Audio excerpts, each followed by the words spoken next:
Mesdames et messieurs, bonsoir et bienvenue à cette émission de Info 9. C'est la dernière émission de l'année 2022 pour Info 9. Alors, on vous souhaite de très bonnes fêtes et puis revenez-nous en janvier. Mais avant, on va faire cette émission-là parce qu'elle est, comme toutes les autres, très importante. Plusieurs dossiers dans la MRC d'Abitibi-Ouest, dont 2 retiennent notre attention, en particulier soit celui de la Maison des aînés de Palmarol et le fait que notre ministre régional il n'est pas de la région, malgré que l'Abitibi-Témiscamingue ait fait élire 3 députés caquistes sur 3. Et si on inclut Ongaba, bien c'est 4 sur 4. Alors, j'en discute de tout ça avec le préfet de la MRC d'Abitibi-Ouest, M. Jacqueline Bégin. Monsieur Jacqueline, bonsoir. Bonsoir, M. Gass. On commence par quoi? Je serais pas... Pour des bonnes nouvelles? Non, mais c'est pas OK, mais c'est parce que si on commence par des bonnes nouvelles, on va arrêter probablement tout de suite, là.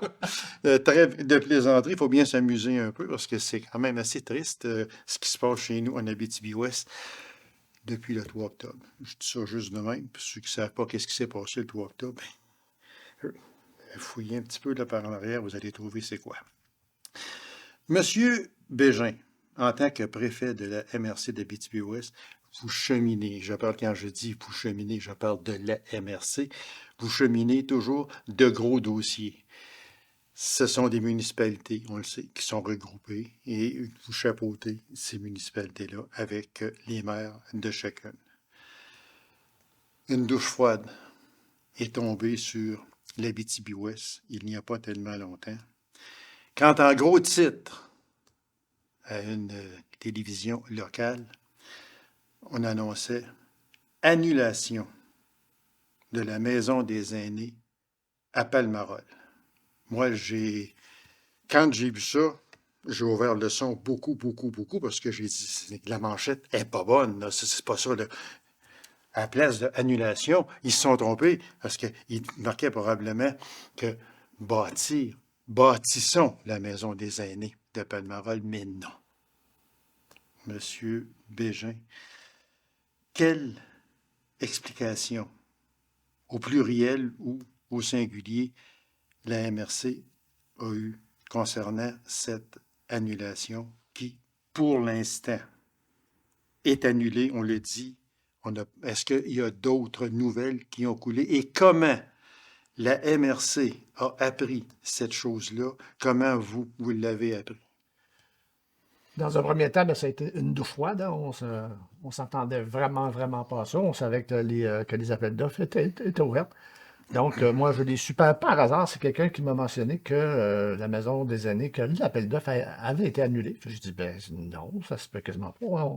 On est en appel d'offres. Donc, j'ai joint le CISAT à ce sujet-là, puis ils m'ont confirmé que l'appel d'offres avait été effectivement annulé. Donc, on a eu des brefs échanges par message. On s'attend à les rencontrer après les fêtes pour voir où est-ce que ça en est, parce qu'on a le dossier de la Maison des aînés à Palmarol. On a également le dossier du CHSLD ici à Macamic, qui sont très importants pour notre territoire. C'est des dossiers qui sont prioritaires. Donc, les échanges que j'ai eus, c'est que ça serait dû à des montants qui sont substantiellement plus hauts que prévu. Donc, ils vont recevoir les plans, tenter de les optimiser pour faire un retour en appel d'offres. Ça c'est l'information que j'ai à date. On me dit que politiquement, le dossier est encore prioritaire et que pour le CISAT aussi... Excusez, si j'ai ri un peu, là, parce que moi, les priorités de la CAQ, là... OK, non, on va arrêter là. OK, c'est beau. Continuez, monsieur le préfet. Politiquement, et que pour le CISAT, entre autres, c'était très, très important. Donc, ça, c'est l'information qu'on a en partant. Moi, les interrogations que j'ai, c'est quand on me dit qu'on va revoir les plans. Quand on me dit qu'on va... Pour moi, c'est le mot optimiser. Optimiser, c'est que ça me fait peur. On est conscient que c'est possiblement dans les espaces ou dans les services. Ou probablement. Peu importe. Mais moi, ce qui me dérange le plus, c'est quand on dit que le montant est substantiellement plus haut que prévu. qui fait le plus haut que prévu? L'estimation, elle part de où? Est-ce que l'estimation part de Montréal, Québec? Ça me surprendrait qu'elle parte de l'Abitibi-Témiscamingue. Je ne penserais pas. Donc, après ça, on rapporte les coûts, peut-être dans une moyenne provinciale, on les amène ici, puis on dit, voilà le coût. Mais pour nous, là, c'est pas les mêmes coûts qu'ailleurs au Québec. Comment ça qu'il n'y a pas personne qui s'adapte au coût réel de notre territoire pour faire les estimés, pour pas nous couper ça après? Et le coût entre, disons, les grands centres, donc on va dire la région de Québec, région de Montréal, là, et le coût de l'Abitibi-Témiscamingue. On parlait, si ma mémoire est fidèle, on en a parlé déjà, M. Bégin, de ça. Est-ce que je me trompe en disant que c'est de 28 à 35 de plus C'est en l'information qu'on a, puis je vais vous donner une autre information que j'ai eue, mais là, je ne l'ai pas vérifiée, mais OK. il y a des entrepreneurs de l'Abitibi-Témiscamingue qui partent construire des logements ailleurs en province parce que les coûts sont moins élevés qu'ici. Donc, c'est grave, là. Ben, c'est grave, certain que c'est grave. Là. On est conscient qu'ici, on a beaucoup d'activités économiques pour dégager des plombiers, des électriciens, tout ça, ça va avoir un coût, mais nous, on en est conscient, puis comme municipalité, on l'est aussi. Et là, il faudrait que le gouvernement aussi en soit conscient qu'en Abitibi-Témiscamingue, en Abitibi-Ouest particulièrement, les coûts sont plus élevés. Donc, dans les estimés sur les projets d'infrastructure, qu'on arrête de nous mettre des coûts en moyenne provinciale, puis qu'on y aille vraiment sur le réel de notre territoire. Parce que la Côte-Nord n'est pas la même chose que la région de Montréal. L'Abitibi-Témiscamingue n'est pas la même chose que la région de Québec-Montréal. Ça, mais ça, le rond de cuir à Québec, là, excusez, là, on va essayer de rester calme un peu, mais le rond de cuir à Québec, là, qui voit ça, là, puis qu'on l'appelle, on dit, hey, petit monsieur, je m'excuse, mais on peut pas mettre ça à ce prix-là, parce que chez nous, disons, c'est 32 là, de plus. Lui, là, Je ne sais pas comment que ça fonctionne, parce que là, on nous dit que c'est la SQI puis le ministère de la Santé qui ont analysé ça avec rigueur. Mais j'imagine que quand ils sortent les coûts, ils font une analyse des écarts en disant, voilà, ça c'est trop cher, ça c'est trop cher, ça c'est trop cher. Mais c'est trop cher comparativement à qui? Le ciment ici, là, n'est pas le même coût qu'à Montréal. mais non. Avec une énorme différence. Sortir des entrepreneurs qui sont dans le secteur minier et qui construisent n'importe quoi, quand tu veux les avoir, tu vas payer le même prix que la minière. Tu vas payer. Donc, faut être conscient de l'activité économique de notre territoire. Oui, exactement. Ça n'a pas de sens. Sinon, on n'aura plus de projet d'infrastructure. Puis on participe beaucoup comme région. Ben, je pense qu'on participe Au fonds public. Ben, Le PIB est très haut. Au fonds public, parce que Tout le monde travaille, le plein emploi. quand on regarde juste l'industrie minière, l'industrie forestière, l'industrie agricole, tout de suite là, ça représente un paquet de pourcentages C'est là, incroyable. qu'on retourne à Québec en taxes On et a, impôts. nous autres, il me semble que c'était près de 10 ou plus de 10 du Chez PIB nous. du Québec en Abitibi-Témiscamingue. C'est énorme. C'est énorme. C'est énorme. On est 150 000, mais il va falloir qu'on arrête de mettre des règles de densité de population dans un territoire, tout ça, puis qu'on s'adapte vraiment à nos réalités qu'on a, nous, chez nous. C'est ça, exactement. Ça fait que ça veut dire un autre petit voyage à Québec, monsieur. J'espère que non, mais probablement qu'on va finir ça. Je veux pas. On va optimiser les fadiste, mais. Les 3 points. Ah oui, exactement. Donc, on pourrait voir un petit voyage à Québec. On va en parler parce que vous en avez fait un aussi il n'y a pas tellement longtemps. Moi, là, si je vous posais la question, est-ce que toujours en tant que préfet de la MRC d'Abitibi-Ouest, est-ce que M. Legault rit de l'Abitibi-Témiscamingue qui lui a donné 3 députés sur 3? Puis on sait très bien, ceux qui suivent la politique, on avait mis la gomme, comme on dit, pour aller chercher le comté de Rouyn-Noranda-Témiscamingue qui appartenait à Québec solidaire. On a dit, on va mettre la gomme pour aller chercher ce comté-là, pour avoir 3 comtés au moins. M. Bernard a été élu assez facilement. Est-ce qu'on... Peut-être loin là, comme question, mais est-ce qu'on peut dire que M. Legault rit de l'Abitibi-Témiscamingue? Parce qu'on va en venir tout de suite après là, à la question du ministre régional. Ben, il faut dire, si on prend le comté de Rouyn-Noranda-Témiscamingue, je crois que c'est historique la marge qu'il y a eu en frais d'élection. En Abitibi-Ouest, la députée Kikis a eu quand même des scores qui datent Oui, oui. quasiment de M. François Gendron Oui, oui, dans oui, le oui, temps. oui. Il faut le dire. En Oui, Abitibi-Est, je crois qu'il y a une grosse hausse de la dernière oui. élection. Donc, on est majoritairement, il y a eu une grosse Puis vague tout le monde péquiste. a été élu C'est ça. facilement, là, en parenthèse, là. Oui. Donc, oui, est-ce qu'on s'attendait à... Parce que l'Abitibi-Témiscamingue joue quand même un rôle important, puis l'Abitibi-Ouest, puis on joue un rôle important pour l'économie du Québec qui s'en vient. Et là, on arrive dans une situation où ce que nos porte-paroles pour nos dossiers vont être différemment. Il va falloir qu'on travaille ça différemment. Ça va nous demander, comme élus municipaux, d'être encore plus vigilants. Mais oui, exactement. Ça va nous C'est ça. demander. Donc, je ne crois pas qu'on fait rien d'autre, nous autres, mais je crois que la sensibilité envers l'Abitibi-Témiscamingue a pas été très forte pour ce dossier-là. Et il faut devoir à rectifier ça, car on a vraiment besoin de voix importantes. Puis je considère que nos 3 députés vont avoir une voix, mais ça reste qu'il y a 90 députés dans le caucus.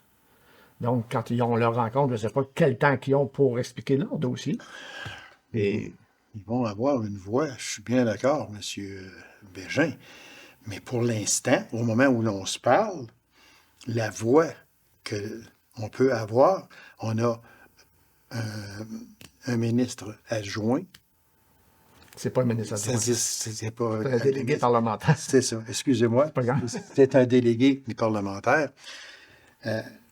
On a ça, mais aussi, on a des adjoints gouvernementaux. Et j'ai cherché, moi, autant comme autant, je me suis informé partout. Un adjoint gouvernemental, ça n'existe pas. Et là, ça va exister parce que M. Legault en a nommé 20. Mais quel rôle vont-ils avoir à jouer? Ça reste à définir. Ben, en tout cas, nous, on ne l'a pas su. En tout cas, c'est quoi les rôles? Je sais qu'ils ont chacun un dossier.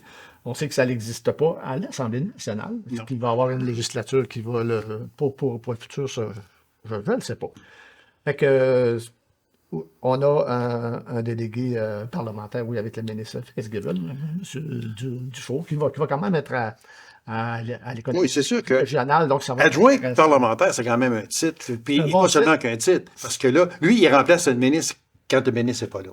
La différence, c'est que c'est le ministre donne l'espace qu'il veut à son adjoint parlementaire. Quand on parle de M. Fitzgibbon, moi, je l'appelle le super ministre. On n'en parlera pas trop tôt. Mais c'est vraiment... C'est ce qui va déléguer ses dossiers. C'est ça, exactement. Au palais. Ça, je ne sais pas. Considérant que c'est l'économie régionale, j'ai peut-être plus confiance de voir M. Dufault qui provient des DCLD antérieurement dans sa carrière. Ah oui. Donc, c'est qu'il va avoir quand même une très bonne sensibilité pour notre développement.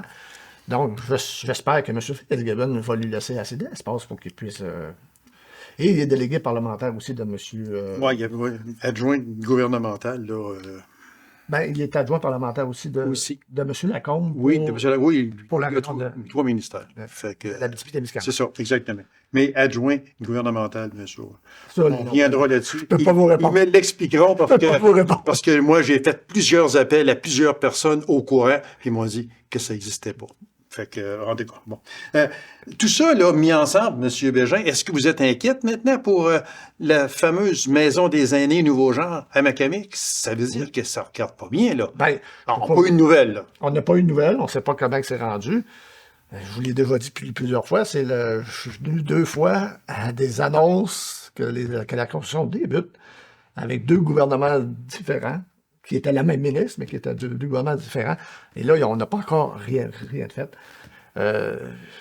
Ça va être dans le même tournoi que l'autre dossier. Il faut absolument savoir là, où ce qui s'en allait avec ça, puis qu'on arrête là, de nous...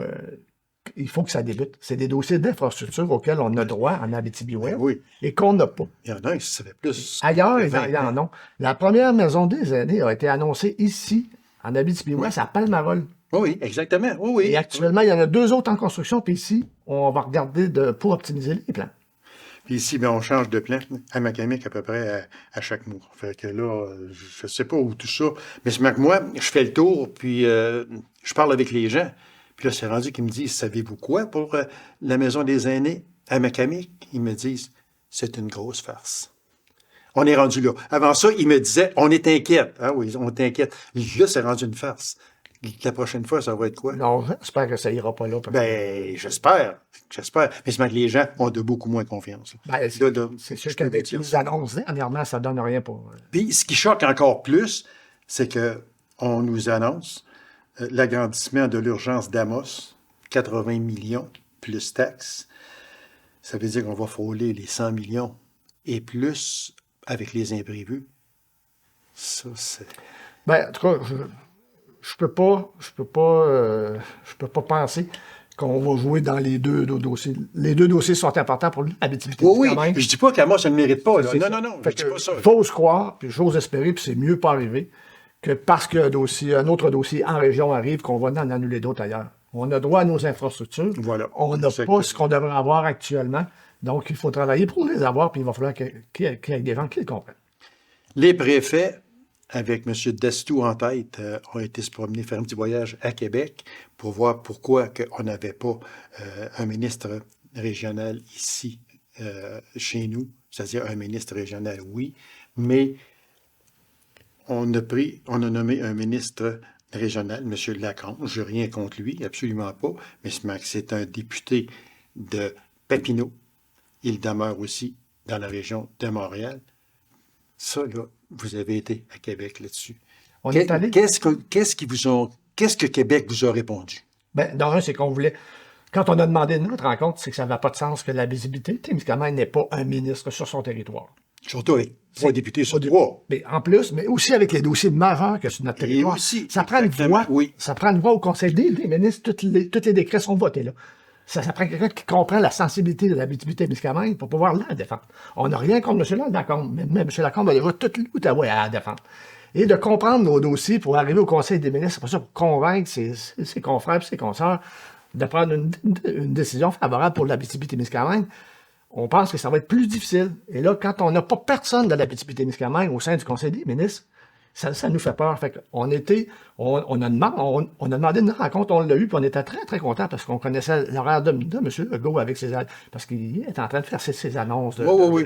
Donc, je pense que c'est assez important pour nous recevoir aussi. Donc, on a pu exprimer vraiment c'était quoi l'état d'âme des gens de l'Abitibi-Témiscamingue, autant les gens des affaires, des élus et tout autre. Ça n'a pas de bon sens. Donc, là, on a un adjoint qui va quand même nous représenter, puis on sait que nos 3 députés vont nous représenter aussi. Oui, c'est sûr. Mais comme je vous dis, on n'a personne. Ça n'a pas le même poids. On n'a pas personne dans le Conseil des ministres. Voilà. C'est là que les décrets se prennent. Oui, c'est sûr. là que les décrets se C'est prennent. là que... Quand les portes se ferment, là, on ne sait plus ce qui se dit. Parce que moi, j'en viens toujours à une chose, puis je ne veux pas que mes paroles soient mal interprétées, mais si on prend, mettons, M. Lacombe, qui a l'Outaouais à défendre, puis que l'Abitibi-Témiscamingue, 2 dossiers chauds arrivent sur son bureau, puis il faut qu'il choisisse entre les deux. Il va prendre lequel? Au-delà de ça, actuellement, tu sais, tous nos ministères, on voit perdre des directions régionales, puis où est-ce qu'ils s'en vont? Oui, en Outaouais. Oh oui, exactement. Et là, qu'est-ce qui va arriver quand on va débattre pour en garder un? Fait que c'est tout ça. Fait qu'on voulait aller l'exprimer à M. Legault, c'est ce qu'on a fait. Il nous a entendus. Est-ce qu'on est on n'est pas tout chaud à ce qu'on a reçu, mais on voulait au moins lui montrer comment l'Abitibi-Témiscamingue se tenait. Et voilà. Il ne fallait plus jamais que ça arrive une situation comme celle-là. On va s'en reparler en 2023, M. Bégin. Ça me Merci fait beaucoup plaisir. de votre présence à cette émission. Merci, M. Lagarde. Courte pause, on vous revient. Restez avec nous.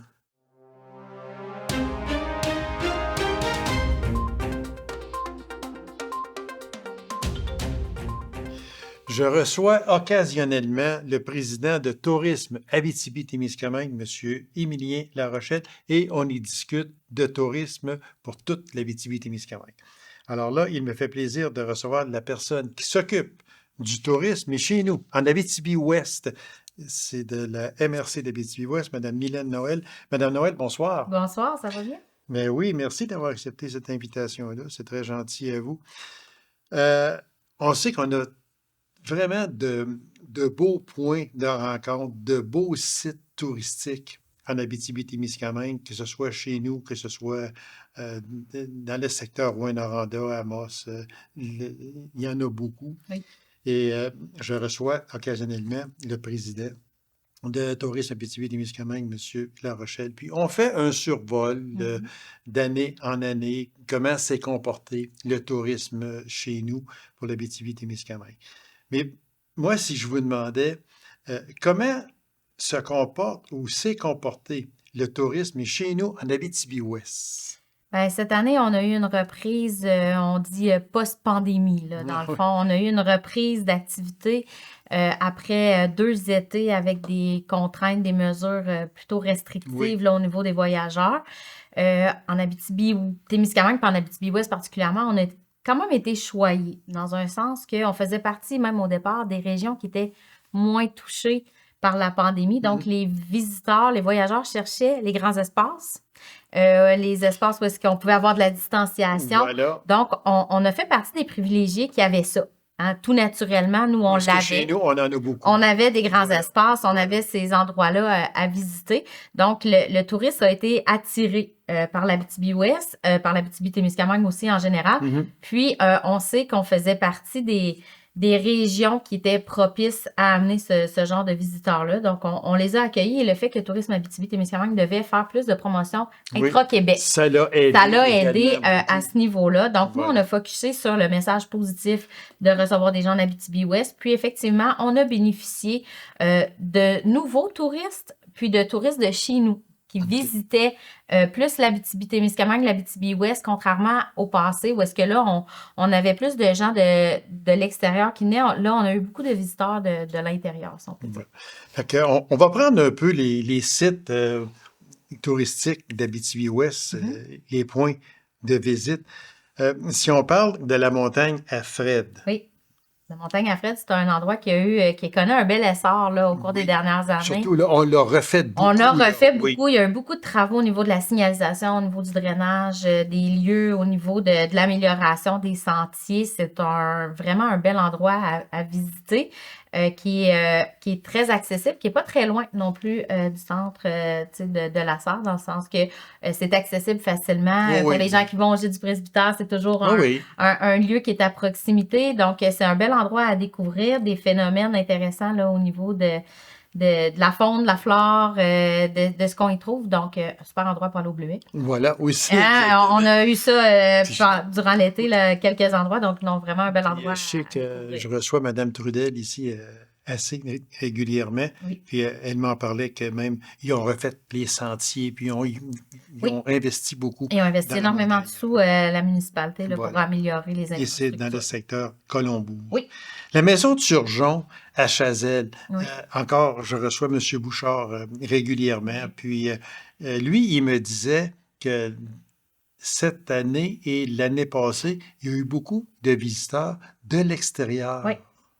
Dans le fond, Marcel, c'est un incontournable. La maison de Turgeon, c'est un support. C'est à un Marcel. encyclopédie. C'est un encyclopédie. Oui. La maison vient en support au personnage qui est Marcel, Oui, qui exactement. est Marcel Bouchard, mais on a vraiment un plaisir fou à faire découvrir cet endroit-là et cette personne-là aux gens de l'extérieur. Puis Marcel, ce qui est un peu un phénomène en soi, c'est que oui, il fait partie de nos outils promotionnels locaux, mais les gens le trouvent directement sur Internet. Ils passent pas nécessairement par notre bureau, ils s'en vont direct le voir parce qu'il fait partie des attraits au niveau du patrimoine, plus du patrimoine culturel, qu'est-ce qui est au niveau des choses plus d'antan. Puis les gens recherchent vraiment ça, puis ils tombent presque directement dessus sur Internet, là, avec sa page Facebook, avec la façon dont il fait la promotion. C'est Marcel, il s'en occupe tellement. Il s'en occupe, les gens découvrent à chaque fois un pan de l'histoire, mais dans différents domaines, là, parce qu'il touche à tout. Donc, c'est vraiment intéressant là, d'amener les gens là-bas à la découverte de toutes sortes d'anecdotes. Oui. Possible et pas possible. On en a beaucoup, il faut faire activer un petit peu. L'école du rang 2, et puis on peut parler en même temps du théâtre de la Vieille Grange. Bien, l'école du rang 2, ça reste un incontournable, un produit vraiment je dirais, d'appel ou un produit fort pour l'Abitibi-Ouest, là, qui fait venir beaucoup de gens à la porte d'entrée aussi du territoire. Cette année, l'École du Rando a mis énormément d'emphase sur la diversification de sa programmation, des nouvelles activités, des ateliers en continu les fins de semaine pour les enfants, miser beaucoup sur se réinventer, dans le fond, après la pandémie. Il les était dû là, pour un renouvellement. Et ce n'est que le début. Donc, je pense que pour l'École du Rando, là, et même chose pour le Théâtre de la Vieille Grange, les gens avaient hâte de la reprise de ces activités-là. C'est parce que ça, ce sont deux incontournables en Abitibi-Ouest. Vraiment. Oui. Le Grand Héron également, qui a repris la vigueur aussi. Ça, c'est à Chazelle, Macamic, parce que c'est au coin des Trois-Lacs qu'on appelle. Et puis, encore là, bien, on en parle beaucoup. Ils ont fait des rénovations aussi. Des beaux sentiers pédestres, de l'amélioration au niveau des infrastructures, là, pour des fois les tables à pique-nique ou le belvédère. Donc, il y a vraiment des belles choses. Ce sont des super beaux sentiers à découvrir. Pour les gens d'ici, d'y aller régulièrement. Puis les gens de l'extérieur, c'est très accessible là, avec des jeunes, des jeunes enfants. Là, donc, ce sont de beaux endroits à profiter. C'est tout arrangé pour être des sites familiaux. Oui. C'est ça qui est très, très important à dire. Vraiment. Il y a la pourvoirie du lac des Îles aussi. La pourvoirie des îles du lac du Parquet. Oui, ça aussi, c'est un regain d'énergie après des années un petit peu plus difficiles pour la pourvoirie, mais avec une nouvelle administration, ça prend vraiment son envol. Beaucoup d'activités, des super de beaux menus, une belle programmation aussi. Donc, vraiment un bel endroit dans le secteur sud. Puis, il y a toujours les deux fromageries. Il y a également Aiguebelle, qu'on ne peut pas passer sous silence, qui est extraordinaire. Le parc national, on est privilégié. Nous, on en a un en Abitibi-Ouest avec la porte d'entrée dans le secteur de Tachereau. Voilà. On en a deux en région, ce qui est peu commun dans le réseau de la CEPAC. Donc, on est très, très contents. On a une très belle collaboration avec la nouvelle direction aussi dans le secteur du parc. Donc, pour faire un résumé un peu, on a vraiment une belle offre touristique en Abitibi-Ouest qui tend à se diversifier encore plus. Encore plus, exactement. Puis, on pourrait parler aussi du presbytère à Colombo, qui accueille les gens. Puis, c'est quand même très, très, très couru, comme on dit. Exact. Il y a Pigeon Mobile à Sainte-Germaine. Le Pigeon Mobile à Sainte-Germaine. Ça, c'est nouveau. Ben, c'est nouveau. Ça a commencé officiellement l'été dernier, là, mais cet été, avec beaucoup plus de visites, là, un peu, tu sais, c'est un sentier culturel, historique et légendaire. Donc, ça laisse place à l'imagination. Vraiment, une trouvaille pour moi, là, un coup de cœur pour cet été. Madame Noël, merci infiniment. Puis on va vous réinviter en 2023, surtout vers le printemps, pour réactiver tout ça. Là. Oui, avec plaisir. Merci beaucoup, madame. Ça fait plaisir. Alors, mesdames et messieurs, c'est la dernière émission d'Info 9 pour 2022.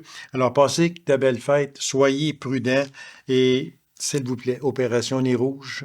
Il n'y a aucune gêne à Opération Nez Rouge. Fait que servez-vous-en, s'il vous plaît. Et revenez-nous en janvier 2023. Au revoir.